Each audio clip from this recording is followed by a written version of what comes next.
Alors, qui est vraiment Peach? Une artiste? Une muse? Ou quelque chose d'encore plus complexe? Aujourd'hui, on va plonger au cœur des textes de Peach et ses hommes pour essayer de cerner ce personnage vraiment fascinant. On va explorer ensemble la création, l'amour, la rébellion, tout ce qui la compose. Ah voilà, tout commence avec cette phrase. C'est vraiment la clé de saut. Parce que Peach, c'est pas juste un alter ego, non. C'est une obsession, c'est une création qui a pris vie, qui échappe complètement à celle qu'il a imaginée. Et c'est là que commence toute une histoire de pouvoir, de jeu d'identité. Alors, la question c'est comment un personnage comme Peach prend vie. Dans cette première partie, on va aller voir un peu dans les coulisses de la création. On va voir comment l'artiste et son alter ego, ils commencent un dialogue qui ressemble presque à un combat pour savoir qui est qui au final. Bon, pour être clair, c'est quoi une personnalité artistique? Imaginez, c'est comme un masque qui permet de dire des vérités qu'on n'oserait jamais avouer à visage découvert. C'est un peu ça. C'est un outil en fait pour aller explorer les coins les plus sombres, mais aussi les plus lumineux de notre âme. Et on va voir que Peach, c'est le masque parfait pour ça. Et là, la grande question qui se pose, c'est qui contrôle qui? C'est une question qui hante toute cette relation. On le voit bien dans les paroles. Peach, ce n'est plus du tout une simple création, non, elle prend le pouvoir, elle devient une vraie force de la nature. La frontière entre l'artiste et le personnage, elle devient floue, elle s'efface complètement, jusqu'à arriver à cette fusion totale, ultime, je suis toi, tu es moi. Et là, c'est le coup de grâce. Je suis Peach et de tout ça, je ris. Ce rire, c'est incroyable, c'est le son de la liberté. Peach n'est plus une marionnette, non, c'est elle la maîtresse du jeu. C'est sa déclaration d'indépendance, un pur acte de rébellion artistique. Bon, maintenant qu'on a vu naître Peach, on va aller voir ce qui se passe dans son cœur. Et c'est un cœur qui bat très fort, au rythme de l'amour. Mais attention, c'est un amour à double tranchant.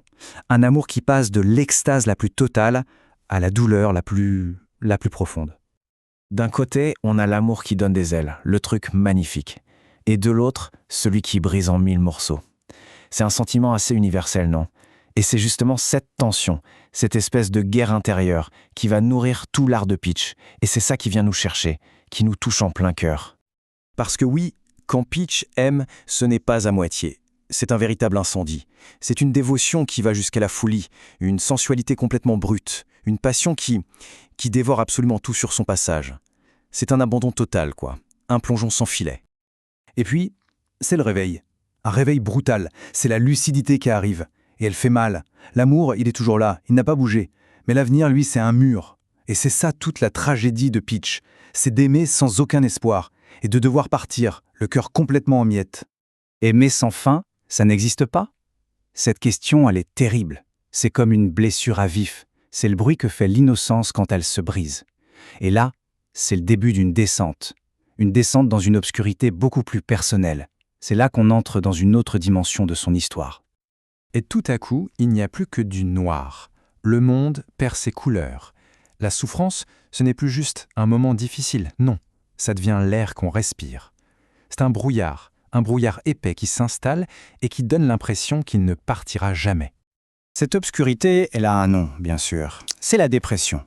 Et c'est un combat que Peach va mener sans aucun phare, avec une honnêteté qui est vraiment désarmante. Ses paroles, c'est un cri du cœur. C'est une plongée directe dans les abysses de l'âme.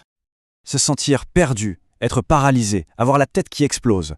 Voilà le visage du désespoir tel que Peachy nous le décrit.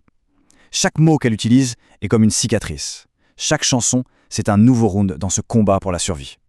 Mais même au fond du gouffre, il y a une étincelle. Face à toute cette douleur, il y a une rage qui monte.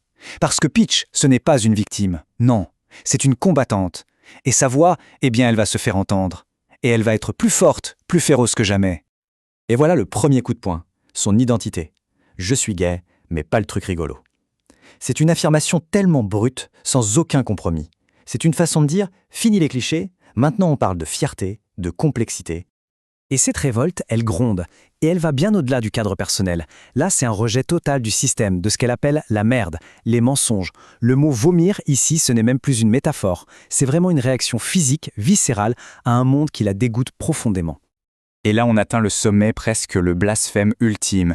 Peach, elle ne se contente plus de critiquer le présent. Non, elle va jusqu'à réécrire le passé. Elle dit « à l'origine, j'étais pas d'accord ». C'est incroyable. Elle refuse la place qu'on lui a assignée dans le grand récit. Elle déchire les pages de l'histoire pour la réécrire à sa manière. C'est de la rébellion à l'état pur. Alors, la question, c'est comment on survit à tout ça? Comment on s'en sort? Eh bien, au milieu de tout ce chaos, de toute cette douleur, il y a une lueur d'espoir. Et la réponse de Peach, elle est finalement assez simple, mais elle est hyper puissante. C'est la connexion. Le salut, il est dans la main que l'autre nous tend. Que ce soit l'amitié, l'amour, la magie de la création à deux, ou la force de la communauté, de la famille qu'on se choisit, chacun de ces liens, c'est comme une bouée de sauvetage. C'est un phare dans la nuit. C'est vraiment dans ces relations que Peach va puiser la force de continuer, la force de créer et tout simplement la force de vivre. C'est pour toi que j'essaie encore chanter.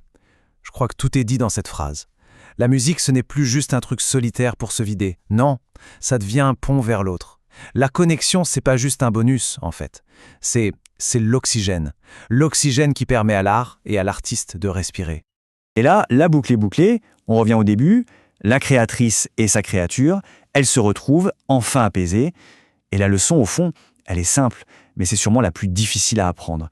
Pour aimer les autres, il faut d'abord réussir à s'aimer soi, s'aimer avec ses ombres et ses lumières. Et c'était de ça finalement la clé, pour Peach et pour nous tous.